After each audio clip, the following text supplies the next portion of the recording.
तुर्की में रजब तय्यिब एर्दोगान की जीत का ऐलान होगा या फिर सेकंड राउंड की वोटिंग का वहां फैसला किया जाएगा। दुनिया भर में इस वक्त इसी पर बहस हो रही है। आलमी मीडिया में इस वक्त इसी पर डिस्कशन जारी है कि आखिर तुर्की में क्या होगा। जो ताज़ा अपडेट है तुर्किया से वो ये कि 99.38% वोटों की काउंटिंग हो चुकी है, यानी 99.38% वोटों की काउंटिंग हो चुकी है और 60% से भी कम वोटों की काउंटिंग बाकी रह गई है। रजब तय्यिब एर्दोगान को इस वक्त 49.42 यानी 49.42% वोट मिल चुका है और उनके जो हरीफ हैं कमाल कलिचदारोग्लू, उनका वोट फीसद जो है वो 44 और 45% के बीच में है। तो रजब तय्यिब एर्दोगान को लगातार बढ़तरी मिली हुई है 5% की, लेकिन जब तक 50% यानी 50% वोट उनके खाते में मुकम्मल नहीं हो जाता है उस वक्त तक उनकी जीत का ऐलान नहीं हो सकता है। अभी भी पॉसिबल है क्योंकि तकरीबन 10 लाख वोटों की काउंटिंग बाकी है और रजब तय्यिब एर्दोगान को 50% से आगे बढ़ने के लिए ज़रूरी है कि उनके पास कम से कम 3 लाख वोट और आ जाए।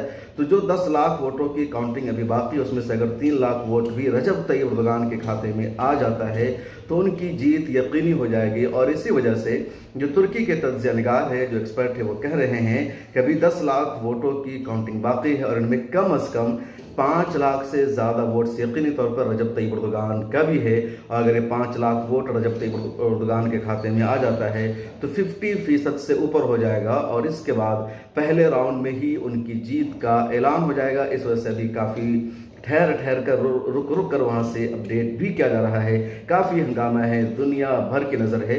रजब तय्यिब एर्दोगान के हवाले से लोग ये भी कह रहे हैं कि अगर पहले राउंड में उनकी जीत का ऐलान नहीं हो पाता है थोड़े से कम वोट की वजह से, तब भी परेशान होने की ज़रूरत नहीं है क्योंकि सेकंड राउंड में यकीनी तौर पर रजब तय्यिब एर्दोगान की जीत हो जाएगी। और उसकी वजह साफ है कि उनके जो हरीफ उम्मीदवार हैं उनके मुकाबले में इनका 5% वोट ज़्यादा है और जो वोटों की तादाद है उसकी अगर बात कीजिए तो वो 26 से 27 लाख वोट ज़्यादा हो रहे हैं। तो तकरीबन 27-28 लाख ज़्यादा वोट्स मिले हैं रजब तय्यिब एर्दोगान को अपने हरीफ उम्मीदवार के मुकाबले में। और जब सेकंड राउंड की वोटिंग होगी तो रजब तय्यिब एर्दोगान का ये वोट भी बरकरार रहेगा और भी ज़्यादा वोट मिलेगा। हाँ, ये होगा कि जो दूसरे उम्मीदवार है, तीसरे उम्मीदवार हैं जिन, वो अब मैदान में नहीं आएंगे तो उनका वोट किधर जाएगा? तो उसका पूरा वोट अपोजिशन के उम्मीदवार को नहीं जाएगा बल्कि उनका आधा से ज़्यादा वोट रजब तय्यिब एर्दोगान के खाते में भी आएगा।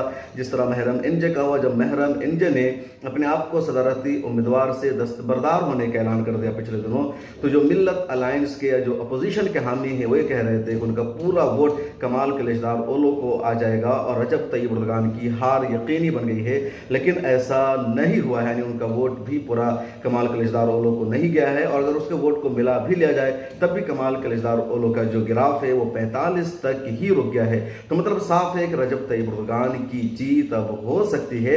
अगर पहले राउंड में नहीं हो सका तो सेकंड राउंड में उनकी जीत यकीनी है। उनकी जीत के यकीनी होने की एक और बड़ी वजह यह है कि तुर्की में सदारती चुनाव के साथ साथ पार्लियामेंट का भी चुनाव था और पार्लियामेंट में रजब तय्यिब एर्दोगान की एक यानी जस्टिस एंड डेवलपमेंट पार्टी को मुकम्मल अक्सरियत मिल चुकी है। 261 से ज़्यादा सीटों पर उनके नुमाइंदों को जीत मिली है। जो सरकार होगी पार्लियामेंट में वो रजब तय्यिब एर्दोगान की पार्टी की होगी, तो इसका भी बेनिफिट मिलेगा और दूसरे राउंड में यकीनी तौर पर रजब तय्यिब एर्दोगान को और ज़्यादा वोट्स मिलेंगे और उनकी जीत हो सकती है। रजब तय्यिब एर्दोगान और कमाल कलिचदारोग्लू के दरमियान इस वक्त मुकाबला जारी है, कुछ भी हो सकता है। एक और अहम अपडेट हम आपको बता दें कि अगर पहले राउंड में किसी भी उम्मीदवार की जीत का ऐलान नहीं हो पाता है तुर्की में तो दूसरे राउंड की वोटिंग 2 हफ्ते बाद यानी 28 मई को होगी और 28 मई को जिसके पास ज़्यादा वोट आएंगे उन्हीं की जीत का ऐलान किया जाएगा। रजब तय्यिब एर्दोगान ने सदर बनने के बाद ही अपने मुल्क का फैसला किया था, उन्हीं के कानून है और अपने ही कानून की वजह से रजब तय्यिब एर्दोगान की जीत का ऐलान भी हो सकता है, नहीं भी हो सकता है। तुर्किया में राष्ट्रपति निज़ाम यानी सदारती निज़ाम हुकूमत है और इसको बहुत मजबूत निज़ाम समझा जाता है। रजब तय्यिब एर्दोगान के पास बहुत ज़्यादा पावर्स है। जो उनके मुखालिफिन थे उनका यही एजेंडा था कि हम जीत हासिल करने के बाद दोबारा से मुल्क में पार्लियामानी जमहूरी निज़ाम को कायम करेंगे। रजब तय्यिब एर्दोगान ने कहा ऐसा नहीं हो सकता है। रजब तय्यिब एर्दोगान इसके अलावा अपनी ज़िंदगी का आखिरी इलेक्शन लड़ रहे हैं जो 2029 तक वो सदर रहेंगे जीत जाने के बाद। उसके बाद वो सियासत से रिटायरमेंट ले लेंगे, इसका वो खुद भी ऐलान कर चुके हैं। तो ऐसे में अगर दोनों उम्मीदवारों में से किसी को 50% वोट नहीं मिल पाता है तो वहाँ दोबारा वोटिंग होगी और सेकंड राउंड वोटिंग में जिसके पास ज़्यादा वोट आएंगे उनकी जीत का ऐलान किया जाएगा। तो अभी भी उम्मीद है, क्योंकि आप स्क्रीन पर देख सकते हैं डेली सभा, अल जजीरा और जितने इंटरनेशनल मीडिया हाउसेज या तुर्की के मीडिया हाउसेज है उन सब पर अपडेट की जा रही है कि किसको कहाँ कितना वोट मिल रहा है। तो रजब तय्यिब एर्दोगान का वोट फीसद इस वक्त 99.38 में से 49.82 उनको हासिल हो चुका है, जबकि कमाल कलिचदार का गिराव 45 से अभी नीचे ही है। तो अगर सिर्फ 3 लाख वोट रजब तय्यिब एर्दोगान के खाते में आ जाता है तो उनकी जीत यकीनी हो जाएगी।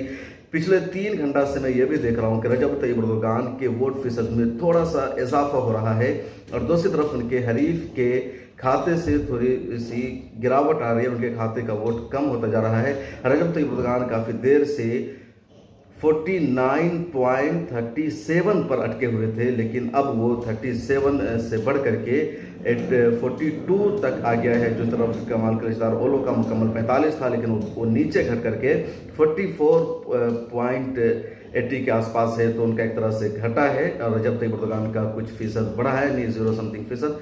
तो अगर ये और बढ़ता रहा, क्योंकि उनको सिर्फ 0.40% वोट की ज़रूरत है, जो तकरीबन 2.5 से 3 लाख वोट मिल जाने से मुकम्मल हो जाएगा और इस तरह रजब तय्यिब एर्दोगान की जीत यकीनी हो जाएगी। मिला टाइम्स के साथ आप बने रहिए, ट्विटर पर भी हमें फॉलो कीजिए।